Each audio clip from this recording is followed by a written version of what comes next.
Bien alors, mon bivouac se trouve entre les deux collines là, la première en gros plan et la deuxième grande derrière. Hein, on va jusqu'à l'arbre le plus lointain, on tourne à droite et on arrive au bivouac.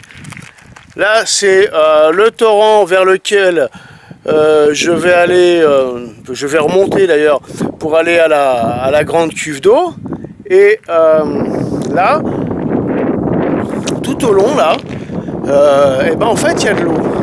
Donc là j'ai marqué ce que j'avais considéré comme mon dépôt temporaire de 2 poches d'eau pour faire mon histoire là de saut de puce. Et en fait j'aurais même pas besoin d'aller à la grande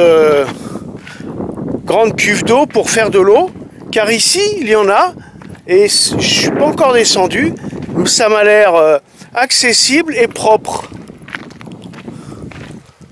Ah ouais, là-bas, là, il y a un grand bassin, là.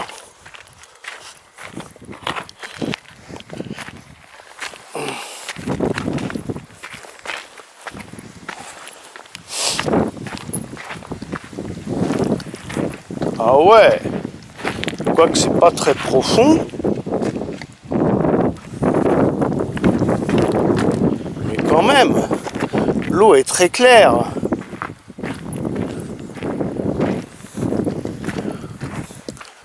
Ouais, je dois avoir de l'eau jusqu'aux genoux là. Mais pour pomper de l'eau, c'est impeccable. À partir de la dalle là.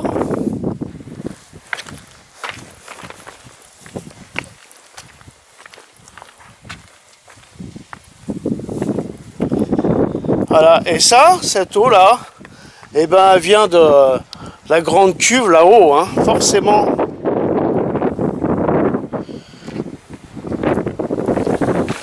Alors les petits noirs là, ce sont des coquillages, enfin des coquillages, comme des bigorneaux mais d'eau douce quoi. Et il y en a un paquet, hein.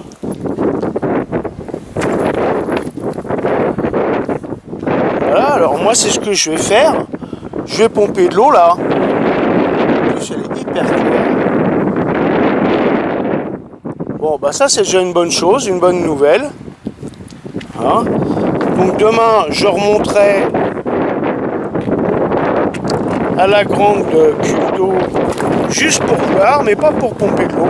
Parce que je peux très bien le faire ici et c'est beaucoup moins loin. Alors, je vais descendre vers Ouettedra. C'est à peu près à 700 mètres. Et je vais voir. Bon là j'irai pas pomper là, évidemment. Quand même, c'est sympathique, cette petite mare d'eau claire, en plein milieu. À tout à l'heure.